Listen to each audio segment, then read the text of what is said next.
Anyway, I want to thank everyone who is here today. This is a very exciting day. As you know, this project started, I'm not sure how many of you guys know the origins of Revolution 120's involvement with this project. It was January of 18 that in one day, Stuart Eade and Dr. Ewing both called me and said, hey, we've got a problem in town and we need you to do something about it. I'm not sure how that was phrased exactly, but I'm pretty sure that's how I remember it. And they said that there were two boys that were attending one of the high schools in town that were living in their vehicle. And they said, you know, we really need to work on this. And at that point, you know, I was telling my mother about it, and her, the great memory of the entire community, said, well, there used to be a homeless teen shelter. I'm not sure what happened to it. So I reached out to Brian, and I said, hey, you know, what do you know about this? And he said, no, we have one. He said, unfortunately, the last people who had the state contract ransacked it. And, you know, we have to get it furnished and up to code before we can start. So what are you thinking? And I was like, well, I'm not sure yet. That night, when we had that conversation that day, I'm not sure if they were helpful or not helpful, a person broke in and started a fire in this building. So that happened, and then 2 days later, it just happened to be timing, 2 days later, R120 held our first large fundraiser called Blizzard Blast. And we gave a little speech about, you know, our overprivileged, over-entitled children, and I started with mine. And we talked about the hardship that these kids are facing, and we were able to raise over $25,000 in 12 minutes for this project. So, and that applause does not necessarily go to myself. It does go to my board members, who I'll introduce in a second. But really, it goes to a lot of you that were in this room. Because a lot of you sat there amid our fabulous vodkas and our other cocktails, having a really good time, and allowed me to bully you into giving money and to supporting this. And really, it is the donors. We have our donor wall, which I'm going to talk about in just a second, that says all of our donor names. And we really, really appreciate all of you who made this possible. And you all are here for a reason. It was because I wanted to show you what your dollars did. So, thank you guys. So my applause, all of you guys who helped us. I appreciate you. A few little things. First of all, we're going to talk about our donor wall. Connie Hines happened to walk by me at a moment at another event. And I said, oh, Connie, hello. How are you, dear? You busy? And she's all, she gave me that look like, oh, God. And I said, this is what I really, you know, Connie's the very best at what she does. A wonderful interior decorator. And has always been someone that's always been my go-to to help me whenever I need something. And so I asked Miss Connie, I said, we need something in this facility to talk about our donors and memorialize our donors. And Miss Connie came up with the amazing art and found our artist who did it all as street graffiti, which you can see in there, which he really felt, Miss Connie really felt that would relate to those students and those children and the kids who were going to live here. And so, you know, we have that. So thank you, Miss Connie, for that. We appreciate it. And then I dropped it off at Greg Groves's and said, oh, Lord, make this look better. And Greg did an amazing job with that. So we'll thank him. He's not there. The one person that I really, really want to thank is in all projects, there's somebody that really gets behind it, whether they were a willing participant or got pushed into the fire. And these guys have been on this project since the beginning. They've been through all the highs and lows of it. They have donated countless amounts of money and time and all that. And truly, we want to honor them with a plaque. And it says, thank you to our building angel. So, Mr. James with Erod Inc., we appreciate you. They're the ones that did all the work in here. Photography. It's part of the business.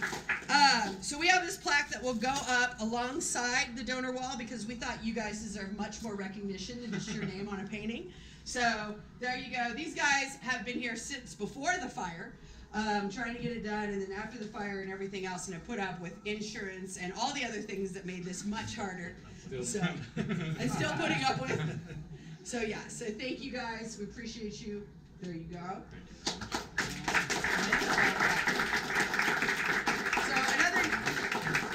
A side note, for those of you that do not know, my board is up here, so let me acknowledge these amazing ladies who are with me on all kinds of fun stuff and, you know, always answer the call. Sometimes I think they go to voicemail, but still, they're on there. So we have Marsha Weiss, Cindy Torres, Jen Baca, and Summer Nolan.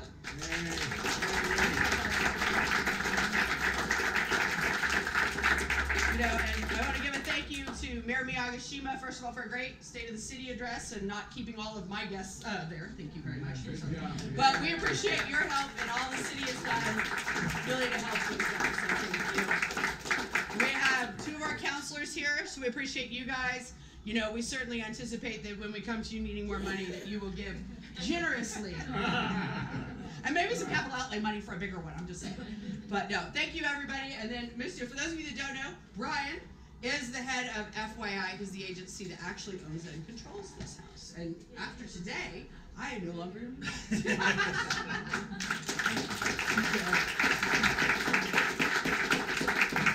So I need to project like you. That was pretty impressive.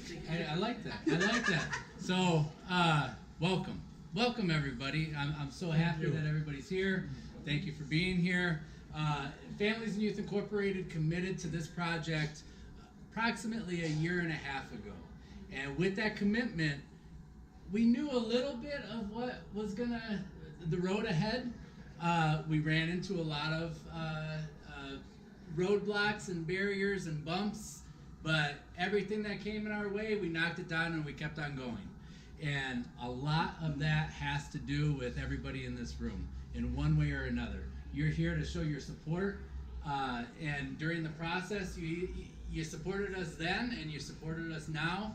And you know, this is a community project. Even though we initiated the project and took it into our agency and we were committed to it, it's really the driving force behind it is the community.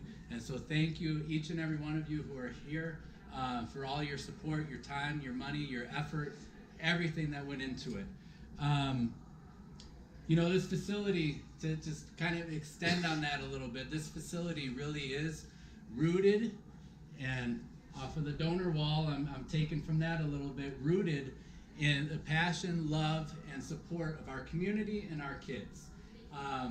You know, I can't say it as well as the mayor did this earlier this afternoon, but this is our community and our kids. And that's what we stand behind, and that's what drives us forward. Among a large, immense amount of community participation, there are three individuals, 3 agencies that really, since day one, even before day one, stuck with us and made sure that we saw the project through. And that is Marcy Dickerson and Revolution 120.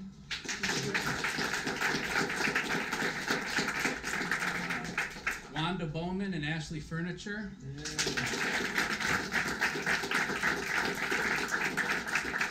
And again, James Evans and Erod Construction.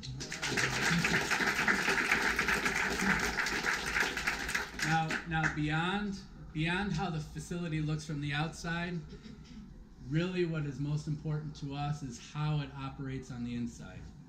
And Jolene,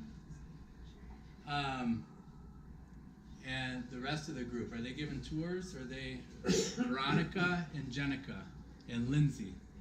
I need those 4 people, please. They're ransacking the buffet. No beer. Somebody go get a fistful of beer.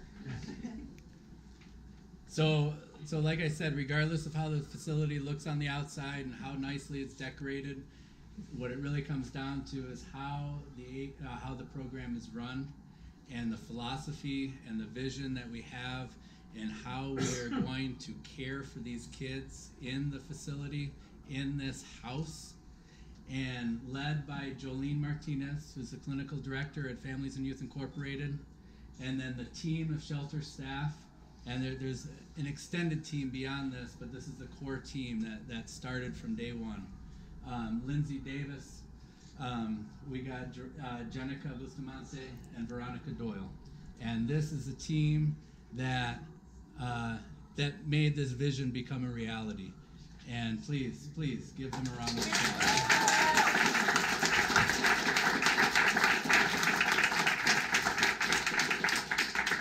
And their commitment to this program, as we have known it as the Emergency Youth Shelter, from this day forward will be known as My Friend's Place.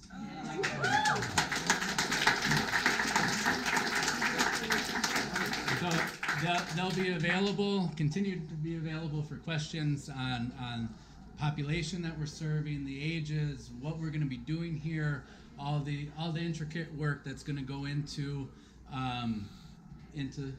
supporting our children, our kids of our community. Again, I mean, there's so many people to thank. Mr. Mayor, everybody, City Council, the funding that we received to help get this going with personnel.